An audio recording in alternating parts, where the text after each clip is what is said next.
श्री स्वामी समर्थ. नमस्कार मंडळी, स्वागत आहे तुमचे माझ्या यूट्यूब चॅनलवरती. आजचा दिवस तुम्हाला खूप छान सुखाचा आनंदाचा जाऊ हीच मी स्वामींच्या चरणी प्रार्थना करते आणि आज या नवीन व्हिडिओला सुरुवात करते. येत्या मंगळवारी म्हणजेच 5 मे 2026 रोजी आलेली आहेत हिंदू नववर्षातील पहिलीच मोठी अंगारकी संकष्टी चतुर्थी. वैशाख महिन्यात ही अंगारकी संकष्टी चतुर्थी आहे. अंगारकी संकष्टी चतुर्थी म्हणजे संकटाचा नाश करणारी चतुर्थी मानली जाते. जो व्यक्ती खऱ्या मनाने व्रत उपवास करतो आणि विधिवत श्री गणेशाची पूजा करतो, श्री गणेश त्याचे सर्व संकटे दूर करतात. तसेच जी व्यक्ती ही अंगारकी संकष्टी चतुर्थीचा व्रत करते तर त्याच्या सर्व मनोकामना पूर्ण होतात. संकष्टी चतुर्थी ही जर मंगळवारी आली तर तिला अंगारकी चतुर्थी म्हणून ओळखली जाते आणि ही तिथी अत्यंत शुभ मानली जाते. ज्या गणेश भक्तांना प्रत्येक महिन्यामध्ये येणाऱ्या प्रत्येक संकष्टी चतुर्थीचं व्रत करणं जमत नसेल अशांनी अंगारकीला मात्र न चुकता न विसरता आवर्जून व्रत करावं. त्यामुळे त्यांना 21 संकष्टी चतुर्थीचं फळ जे आहे तर ते मिळते. 21 म्हणजे वर्षभराच्या सर्व संकष्टीचे पुण्य मिळत असते असे मानले जाते. आता या अंगारकी चतुर्थीचं व्रत कसं करावं, म्हणजेच अंगारकी चतुर्थीचा उपवास कसा करावा, कधी सोडावा, कोणते पदार्थ आपल्याला या दिवशी चुकूनही खायचे नाहीत, कोणते पदार्थ वर्ज्य करायचे आहेत किंवा उपवास सोडण्यापूर्वी आपल्याला कोणतं काम करायचं आहे की ज्यामुळे तुमचं व्रत अपूर्ण राहणार नाहीत. आता व्हिडिओमध्ये मी तुम्हाला जे काही नियम सांगणार आहे तर त्या नियमांचं पालन जर तुम्ही काटेकोरपणाने केलं तर तुम्हाला या अंगारकी चतुर्थीच्या व्रताचं पूर्ण फळ मिळेल आणि गणपती बाप्पांचा आशीर्वाद हा तुम्हाला प्राप्त होईल. तर या दिवशी कोणते पदार्थ खायचे नाहीत, कोणत्या नियमांचं पालन करायचं याबद्दलची संपूर्ण माहिती या व्हिडिओमध्ये मी तुमच्यासोबत शेअर करणार आहे. त्यामुळे तुम्ही हा व्हिडिओ स्किप न करता शेवटपर्यंत नक्की पहा. चॅनलवरती नवीन असाल तर सबस्क्राईब करा आणि असेच माहितीपूर्व नवनवीन व्हिडिओ पाहण्यासाठी बेल आयकॉनलाही प्रेस करा आणि कमेंट बॉक्समध्ये ओम गण गणपते नमः नक्की लिहा, जेणेकरून गणपती बाप्पांचा आशीर्वाद हा तुमच्यावर आणि तुमच्या कुटुंबावर कायम राहील. तर पहा, येत्या 5 मेला म्हणजेच मंगळवारी आलेली आहे अंगारकी संकष्टी चतुर्थी. ही चतुर्थी तिथी मंगळवारी 5 मे रोजी पहाटे 5:24 सुरू होणार आहे आणि ही तिथी 6 मे 2026 रोजी सकाळी 7:51 समाप्त होणार आहे.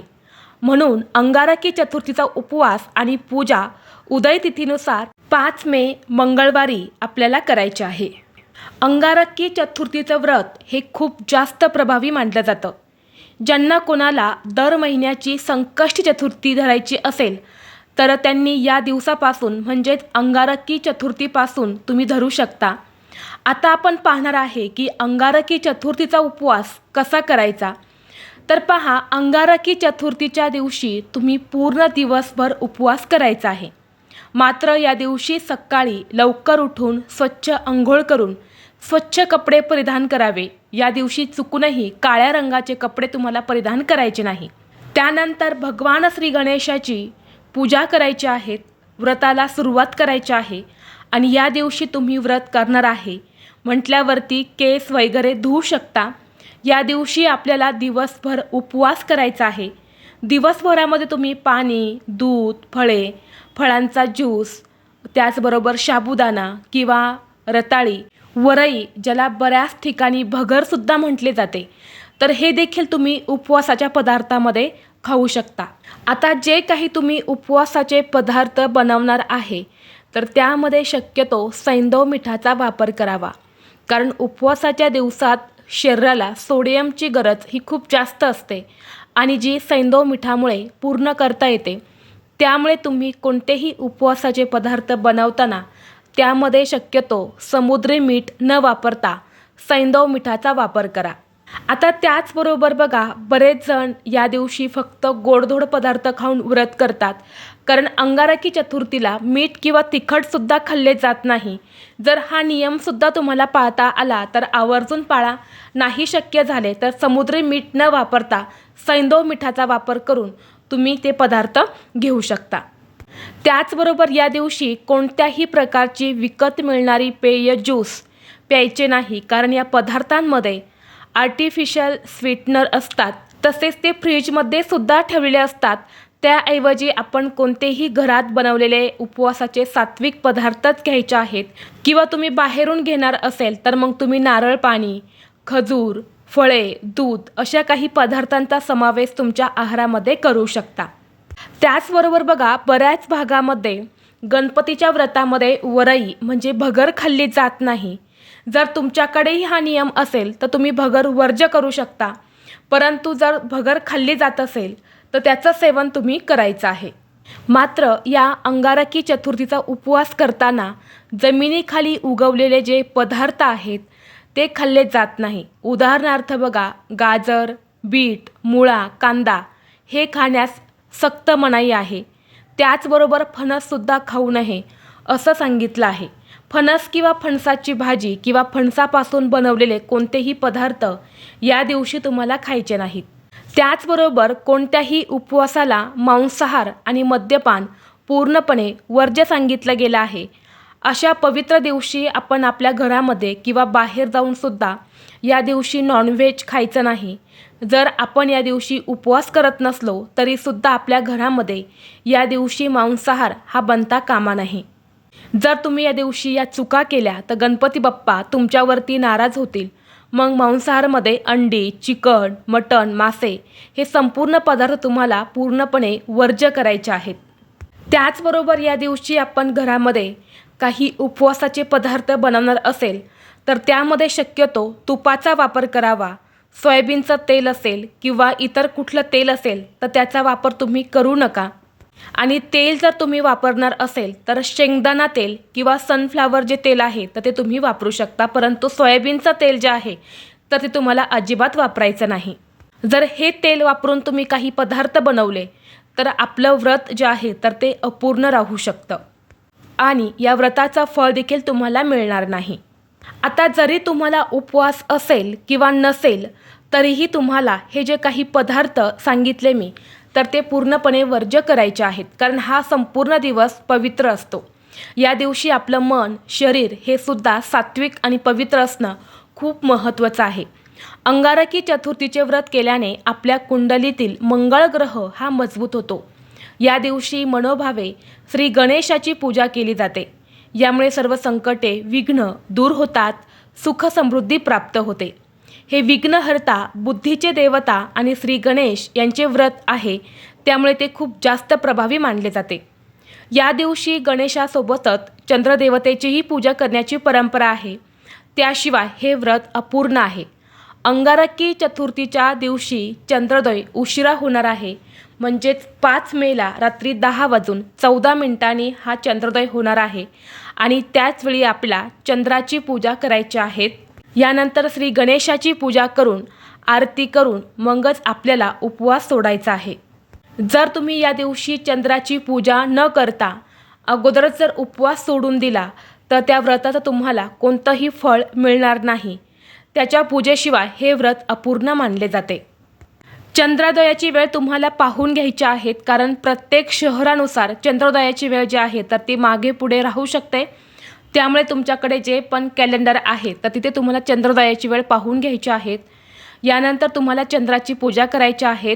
अगोदर तुम्हाला चंद्राला जल अर्पण करायचं आहे. हळद, कुंकू, अक्षदा, फुले वाहायची आहेत, नमस्कार करायचा आहेत, नैवेद्य दाखवायचा आहेत आणि त्यानंतर आपल्याला भगवान श्री गणेशांची देखील पूजा करायची आहे.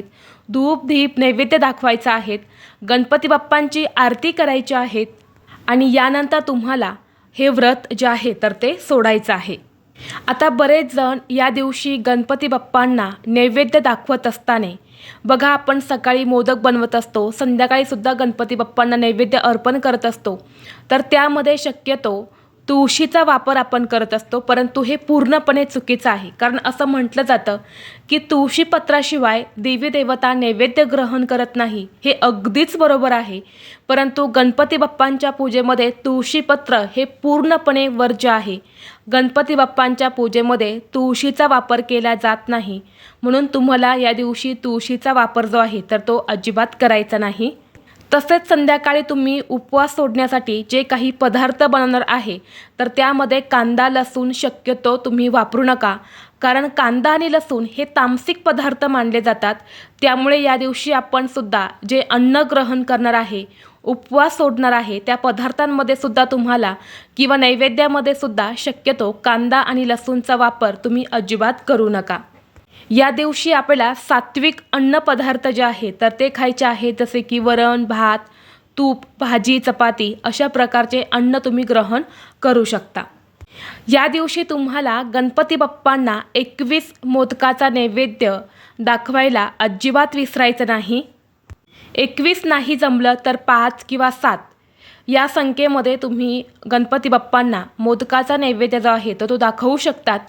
यामुळे गणपती बाप्पा तुमच्यावरती प्रसन्न होतात आणि तुम्हाला शुभ आशीर्वाद देतात. कारण गणपती बाप्पांना मोदक हे अत्यंत प्रिय आहे. आता जर तुम्हाला या दिवशी चंद्र हा दिसलाच नाही, जर पावसाचं वातावरण झालं तर अशावेळी चंद्र हा दिसत नाही, तर अशावेळी काय करायचं, चंद्रोदयाची जी काही वेळ आहे ना ती वेळ पाहून घ्यायची आणि त्या वेळेमध्ये तुम्हाला चंद्राची पूजा करायची आहे. असं केल्याने सुद्धा तुम्हाला या व्रताचं फळ जे आहे तर ते मिळत असते आणि आपल्या सर्व इच्छा मनोकामना पूर्ण होतात. त्याचबरोबर या दिवशी तुम्हाला शक्य झाले तर आवर्जून गणपती बाप्पांच्या मंदिरामध्ये दर्शन करायला जायचंच आहे. जरी तुम्ही घरी गणपती बाप्पांची पूजा करणार असेल, गणपती बाप्पांची मूर्ती, फोटो तुमच्या घरामध्ये आहे, तरीही तुम्हाला मंदिरामध्ये जायचं आहे. कारण मंदिरामध्ये ज्या काही सात्विक लहरी असतात, ज्या काही सकारात्मक लहरी असतात, जे काही गणेश तत्व असतं तर ते खूप जास्त प्रमाणामध्ये जागृत असते. कारण तिथे येणारा प्रत्येक व्यक्ती हा भक्तिभावाने श्रद्धेने येत असतो. आणि आपल्या घरामध्ये सुद्धा आपण पूजा करतो, परंतु आपल्या घरामध्ये छोटे मोठे वाद होत असतात. म्हणून तेवढी सात्विकता किंवा तेवढं पवित्र वातावरण हे आपल्या घरामध्ये नसतं. आणि त्या सात्विक लहरी प्राप्त करून घेण्यासाठी या दिवशी प्रत्येकाने मंदिरामध्ये आवर्जून जायचं आहे. त्याचबरोबर या दिवशी कोणाचाही तुमच्याकडून अपमान होणार नाही किंवा तुम्हाला दिवशी कोणाशीही खोटं बोलायचं नाही. तर या गोष्टींची सुद्धा तुम्हाला काळजी घ्यायची आहे. जर हे नियम मी तुम्हाला सांगितले, या नियमांचं जर तुम्ही पालन केले तर नक्कीच तुम्हाला या चतुर्थीच्या व्रताचं संपूर्ण फळ प्राप्त होईल. गणपती बाप्पा हे प्रसन्न होतील आणि तुमच्या सर्व इच्छा पूर्ण होतील. तर ही अत्यंत महत्त्वाची माहिती मला तुमच्यापर्यंत शेअर करायची होती. व्हिडिओ तुम्हाला आवडला तर लाईक करा, चॅनलवरती नवीन असाल तर सबस्क्राईब करा आणि हा व्हिडिओ आपल्या मित्रपरिवारासोबत जास्तीत जास्त शेअर करा. चला तर मग भेटू असंच पुढल्या एका नवीन व्हिडिओमध्ये. तोपर्यंत सर्वांना श्री स्वामी समर्थ.